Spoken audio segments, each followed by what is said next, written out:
ఇందాక మీరు చెప్పేటప్పుడు ఖడ్గమాల పూజ అని అన్నారు. ఇంకా కుంకుమార్చన దీని గురించి కూడా చెప్పారు. వీటి యొక్క ప్రత్యేకత గురించి కూడా అంటే తెలుసుకుందాం గురుగారు. ఇంతకు పూర్వం ఖడ్గమాల, త్రిశతి హ్మ్. ఇవన్నీ కూడా అమ్మవారికి చేసేవాళ్ళు.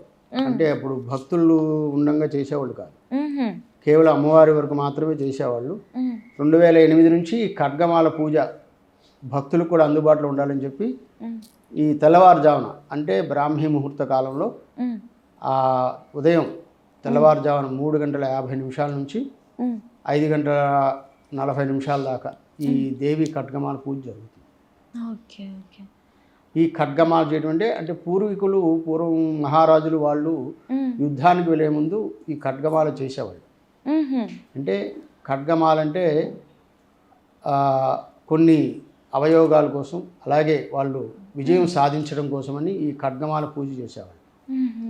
అలాగే ఇప్పుడు నేటి యొక్క పరిస్థితుల రీత్యా వాళ్ళ వ్యాపారస్తులు, అలాగే వాళ్ళ ఇళ్లలో ఏదైనా దోషాలున్నా కొంచెం వాళ్ళకి బాగుండలేదంటే వచ్చి ఖడ్గమాల చేసుకోవటం ఇదంతా. అలాగే చండీ యాగం, చండీకి ఎంత ప్రభావం ఉందో ఖడ్గమాల కూడా అంత విశేషం. అది కాకుండా అమ్మవారిని దాదాపు 40 నిమిషాలు లోపల కూర్చోవచ్చు. లోపల 40 నిమిషాలు కూర్చొని మరి వాళ్ళని ఎవరిని పొమ్మడరు కదా, ఆ 40 నిమిషాల సేపు అమ్మవారిని అలాగే చూస్తూ వాళ్ళు ఆ ఖడ్గమాల పూజని చక్కగా ఆహ్వానిస్తారు. ఆ ఖడ్గమాల పూజలో ఏం జరుగుతుంది గురుగారు? అంటే అమ్మవారికి 9 ఆవరణలు ఉంటాయి. మామూలుగా ఈ ఖడ్గమాల అంటే 9 డివిజన్స్, 9 డివిజన్స్ ఉంటాయి. ఒక్కొక్క ఆవరణకి ఒక్కొక్క పూజ అనేది ఉంటుంది. అలాగే ఈ 9 ఆవరణలకు 9 భాగాలు ఉండేటువంటి పూజ ఇది. నవ ఆవరణ అంటారు దాన్ని. 9 ఆవరణలు. ఈ ఖడ్గమాల పూజ ఒక్కొక్క అనిమా సిద్ధే, లఘుమా సిద్ధే, గరిమా సిద్ధే, మహిమా సిద్ధే, ఈశిత్వ సిద్ధే, వశిత్వ సిద్ధే లాగా ఈ సిద్ధులన్నీ కూడా ఉంటాయి. అలాగే మనకు ఉండేటువంటి ఈ షట్చక్రాలన్నింటినీ, ఇది చాలా విశేషమైన పూజ. ఈ షట్చక్రాలను కదిలించడం అనేది సామాన్యులకు వశం కాదు అది అంత తొందరగా, కానీ ప్రయత్నం అంతే. ప్రయత్నం చాలామంది సాధించడం కోసం చేస్తారంతా కూడా. సహస్రారం వరకు వెళ్ళే అవకాశాలు ఎక్కువ వీటిలోనే ఉంది. అందుకని బిందు తర్పణ సంతుష్ట పూర్వజ త్రిపురాంబిక. బిందు తర్పణ, బిందు అంటే పైన ఉంటుంది అమ్మవారికి. శ్రీచక్రం అంటే అమ్మవారి గుళ్ళో చూసావా ఇప్పుడు వెళ్ళావా, అమ్మవారి శ్రీచక్రం ఉంటుంది. అది జగద్గురు ఆదిశంకరాచార్యులు పరంపర. అది వారు ఆ శ్రీచక్రాన్ని ప్రతిష్ఠ చేశారట. ఆ శ్రీచక్రానికి 1300 సంవత్సరాలు. ఆ శ్రీచక్రం 1300 సంవత్సరాల క్రితం. అంటే జగద్గురు ఆదిశంకరాచార్యులు 7వ శతాబ్దం చివరిలో ఉన్నారు. ఇక్కడికి వచ్చింది 7వ శతాబ్దం చివరిలో వచ్చారు, 8వ శతాబ్దం ప్రారంభంలో. అప్పుడు ఆ శ్రీచక్రాన్ని వారు ప్రతిష్ఠ చేసి అమ్మవారు ఉగ్రస్వరూపిణిగా ఉండేటువంటి అమ్మవారిని శాంతింపజేసి ఆ శ్రీచక్రంలో అమ్మవారిని పెట్టారట జగద్గురు ఆదిశంకరాచార్యులు. ఆనాటి నుంచి మనకి శ్రీచక్రం యొక్క ప్రాముఖ్యత ఏమిటనేది జగద్గురువులే మనకి ఇచ్చారు. ఈ అమ్మవారికి సంబంధించినవన్నీ కూడా మణిద్వీప వర్ణన కానీ, లలితా సహస్రనామం కానీ, దేవి ఖడ్గమాల ఇవన్నీ కూడా మరి వారి యొక్క ఇదే. ఒకప్పుడు రాజులు అంటే యుద్ధాల్లో గెలవడం కోసం ఈ విధంగా చేపించుకునేవారు. ఇప్పుడు వ్యాపారాల్లో, ఇప్పుడు వ్యాపారం కానీ రాజకీయ పరంగా అది కూడా ఒక యుద్ధమే వాళ్ళకి. అవును. అందుకని ఏంటంటే ఖడ్గమాల చేయడం వల్ల వాళ్ళకి ఇవన్నీ కూడా వాటిలో దోషాలు పోగొట్టుకొని వాళ్ళు బాగుంటారు. గురుగారు, ఇప్పుడు మనం ఖడ్గమాల గురించి మాట్లాడుకున్నాం కదా, ఈ సింధూరంతో అర్చన చేయడం యొక్క విశిష్టత ఏంటి? సింధూరం అంటే అమ్మవారికి రక్తం అంటే ఇష్టం. రక్తవర్ణ మాంసనిష్ట గూఢాన్న ప్రీత మానస. అంటే గురుగారు రక్తవర్ణం అంటే అమ్మవారికి ప్రీతి. ఎందుకంటే రక్తబీజుని సంహరించింది అమ్మవారు. రక్తబీజుని సంహరించిన తర్వాత అమ్మవారికి ఆ రక్తాన్ని ఆస్వాదించడం అనేది ఎక్కువైంది. అందుకనంటే ఆ రక్తాన్ని అమ్మవారు ఎక్కువగా ఇచ్చేస్తుంది కాబట్టి జగద్గురు ఆదిశంకరాచార్యులు ఏం చేశారంటే ఇక్కడ కూడా దుర్గా అమ్మవారు ఎంతోమందిని ఆ జీవాల్ని వాటిని సంహరించేదట అమ్మవారు. బలులు ఇచ్చేవాళ్ళు ఎక్కువ, బలిహరణ ఎక్కువగా ఉండేది అమ్మవారిని. ఎలా అయితే కామాఖ్య దేవాలయంలో ఇప్పటికీ అక్కడ అక్కడంటే వాళ్ళ ఆచారం వామాచారం అదంతా. దీనిలో వామాచారం, దక్షిణాచారం, కౌలాచారం అని ఉన్నాయి మనకి. ఇప్పుడు అమ్మవారికి నడిచేది కూడా మంచి దక్షిణాచారం. ఓకే, ఇక్కడ బలిలో వామాచారం ఏమి ఉండదు. ఆ వామాచారం లేదు. వామాచారం అంటే బలులు ఇవ్వటం అవన్నీ కూడా ఎక్కువ. ఆ విధంగా అమ్మవారిని రక్తం పోసి ఇచ్చేసేవాళ్ళు. అందుకని ఏంటంటే అమ్మవారికి ఆ రక్తంకి బదులుగా ఎర్రటి కుంకుమ ఇవ్వడం చేత, కుంకుమ పూజ చేయడం చేత అమ్మవారు శాంతిస్తుంది. అలాగే పసుపు ఏంటంటే అమ్మవారికి ముఖానికి స్వర్ణం, ఆవిడ అమ్మవారు అంతా ఆ స్వర్ణమైనటువంటి దాన్ని ఆ పసుపుతోటి అలంకరణ చేస్తారు. అలాగే అమ్మవారికి కొబ్బరికాయ, బలిహరణ కొబ్బరికాయ. అంటే మనిషికి ఎన్ని లక్షణాలు ఉన్నాయో ఆ కొబ్బరికాయకి అన్ని లక్షణాలు ఉంటాయి.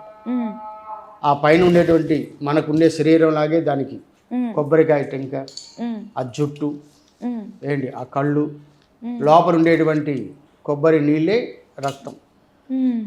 అలాగా బలిహరణ, కొబ్బరికాయ అంటే బలిహరణ అమ్మవారికి. అలాగా కుంకుమార్చన చేయటం వల్ల అమ్మవారికి చాలా ఇష్టం కుంకుమ అంటే, ఆ ఎర్రటి వర్ణం అంటే అమ్మవారి. అది అంటే ఇప్పుడు ఎర్రటిది రక్తం అనే దాని బదులు మనం ఇక్కడ సింధూరంతోనే అమ్మని చక్కగా పూజ చేసుకుంటున్నాం. పూర్వంలో కూడా ఇక్కడ ఎప్పుడు బలులు లేవా గురువుగారు? ఉన్నాయి, పూర్వంలో ఉన్నాయి. ఎలా మరి ఈ బలులు అనేవి ఇక్కడ నుంచి అంటే తొలగించడం ఇప్పటికీ ఉంది. బలిహరణ పీఠాలు ఉన్నాయి. ఇప్పుడు బలిపీఠం ఉంది, కింద ఇస్తుంటారు, ఇప్పటికీ ఇస్తారు. ఇప్పుడు ఉంది కొండ కింద, కొండ పైన లేదు. కొండ పైన ఇప్పుడు చాలా సంవత్సరాలకి పూర్వమే అవి తీశారు. ఇక్కడ మామూలుగా ఇక్కడ బలిహరణ ఉంది. కింద కోళ్ళని, మేకల్ని వాటిని తీసుకొస్తారు కింద. వాళ్ళు కింద బలులు ఇస్తారు, వాళ్ళు ఇచ్చుకుంటారు. దేవస్థానానికి సంబంధం ఉంది. ఆ దేవస్థానం అమ్మవారు కూడా శాంతంగా ఉండేటువంటి అమ్మవారికి మహానివేదన ఉంటుంది. 5 కాలాల్లో అమ్మవారికి నివేదనలు ఉంటాయి. ఉదయం తెల్లవారుజామున దర్ధోజనం, అలాగే 6:30కి 7 గంటలకి అమ్మవారికి చిత్రాన్నం పులిహార, 9 గంటలకి ఈ కట్టి పొంగలి పాయసం నైవేద్యం పెడతారు. అలాగే 12 గంటలకి మహానివేదన ఉంటుంది. 12 గంటలకి అమ్మవారికి షడ్రుజ ఈ భోగాలన్నీ కలిపి, పంచ భోగాలు కలిపి ఏంటి అమ్మవారికి నివేదన ఉంటుంది. అలాగే చిత్రాన్నం, పాయసాన్నం, మాసచక్రాలు అంటే గారెలు అమ్మవారికి ప్రతినిత్యం కూడా మహానివేదనలో ఉంటుంది. అలాగే సాయంత్రం 4 గంటలకి అమ్మవారికి శనగలు నైవేద్యం పెడతారు. 6 గంటలతో ముగుస్తుంది. 6 గంటలకి అమ్మవారి క్షీరంతో ఈ నివేదనలన్నీ కూడా ఇస్తారు. అంటే ఇక్కడ అమ్మవారిని మనం శాంతి స్వరూపిణి లాగా అనుకోవచ్చు గురుగారు? ఉగ్ర రూపంలో కాకుండా మనకి శాంతి స్వరూపిణి. అందుకని కనకదుర్గ అమ్మవారికి ఇక్కడ కనక వర్షం కురిసిందట. అందుకని ఏంటంటే ఇక్కడ కనకదుర్గగా అమ్మవారు ఆ కనక ప్రభలతోటి ఆ ముఖంలోనే అమ్మవారి యొక్క ఆ కనక ప్రభల యొక్క వైభవం కనిపిస్తుంది. దుర్గామ్మవారి వైభవం చాలా విశేషమైంది. ఇక్కడ ఎంతోమంది రాజులు వాళ్ళందరూ కూడా అమ్మవారిని పూజించి ఎన్నో విజయాల్ని సాధించారు. ఇక్కడ గురుగారు మనం కింద బలులు ఇస్తామని కూడా మాట్లాడుకున్నాం కదా, బలులు కాకుండా ఇక్కడ తలనీలాలు ఏమైనా ఇస్తారా గురువుగారు? తలనీలాలు ఉన్నాయి అమ్మవారికి. అమ్మవారికి అందరూ కూడా తలనీలాలు సమర్పిస్తారు. ఇక్కడ పద్ధతి ఉంది. గురుగారు ఒక చిన్న సందేహం, తలనీలాలు ఇవ్వడం అనగానే ఫస్ట్ వచ్చి ఒక డౌట్, ఒక సందేహం ఏంటంటే ఆడవాళ్ళు ఇవ్వచ్చా అని చెప్పి. కొంతమంది ఏమంటారు ఆడవాళ్ళు ఇవ్వకూడదు, మంచిది కాదు అని. స్త్రీలు అత్యంత సుందరమైనటువంటివి ఈ తలనీలాలు. అది కాకుండా తలనీలాలు ఇవ్వమని ఎక్కడ ఏ శాస్త్రంలో ప్రమాణంలో లేదు. స్త్రీలు ఇవ్వమని చెప్పి ఎక్కడా లేదు. అది వాళ్ళు ఎలా మొక్కుకుంటున్నారు అంతా అమ్మవారికి. అలా అమ్మవారి భక్తి అంతే. ఆ భక్తి పారవశ్యంలో వాళ్ళు అమ్మవారికి ఏవైనా ఇచ్చేస్తారు. ఇక్కడ అమ్మవారినే కాదు, ఏ దేవత దగ్గరికైనా ఇప్పుడు అందరూ కూడా తిరుపతిలో కూడా వాళ్ళు తలనీలాలు ఇస్తారు. ఇక్కడ కూడా అమ్మవారి దగ్గర కూడా పూర్వం నుంచి కూడా ఉంది. ఇక్కడ అమ్మవారికి సమర్పణ చేయటం అంటే మనకి ఇక్కడ తలనీలాలు ఇచ్చే పద్ధతి అయితే ఉంది, కానీ ఎక్కడ ఆడవాళ్ళు ఇవ్వాలి అని చెప్పేసి శాస్త్ర ప్రమాణం ఎక్కడా లేదు. కానీ వ్యక్తిగతంగా ఇష్టం ఉంటే ఇవ్వచ్చు, తప్పేం లేదంటారు. వ్యక్తిగతంగా లేదు, అమ్మవారికి సమర్పణ అంతే. అమ్మవారికి ఆవిడ ఏస్తే కాదంటుంది, ఆవిడ ఏమన్నా అడిగిందా నాకు ఇవ్వండి, నాకు ఇవి ఇవ్వమని అమ్మవారు ఏమి అడగదు. అమ్మవారు ఏంటంటే ఆవిడ భక్తి పారవస్యాన్ని ఎక్కువగా ఇష్టపడుతుంది అమ్మవారు. అమ్మవారు చాలా విశేషం, సౌందర్యలహరిలో ఉంటుంది అమ్మవారి విశిష్టత. అందుకని ఏంటంటే అమ్మవారు ఎక్కువ కూడా భజన ప్రియురాలు ఆవిడ. ఇప్పుడు అమ్మవారిని మనం లలితా సహస్రనామం చేస్తే అమ్మవారు ఎందుకు ఇష్టపడుతుందంటే ఆ లలితలో అమ్మవారికి అన్ని కూడా అమ్మవారు ఓం శ్రీమాత్రే నమః, ఓం శ్రీమాతా శ్రీ మహారాజ్ఞి శ్రీమత్సింహాసనేశ్వరి చితగ్నికుండ సంభూత. చితగ్ని అంటే అగ్ని, చితగ్నికుండ సంభూత, అగ్నిలో నుంచి పుట్టింది అమ్మవారు. దేవకార్య సమర్థిత, ఉజ్జద్భాను సహస్రాభ, చతుర్బాహు సమన్విత. ఇలాగ అమ్మవారిని విశేషంగా కీర్తించడం ఆ లలితా సహస్రనామంలో. అమ్మవారు చేసినటువంటి వైభవాలు ఎన్నో ఈ లలితా సహస్రనామంలో వస్తుంది.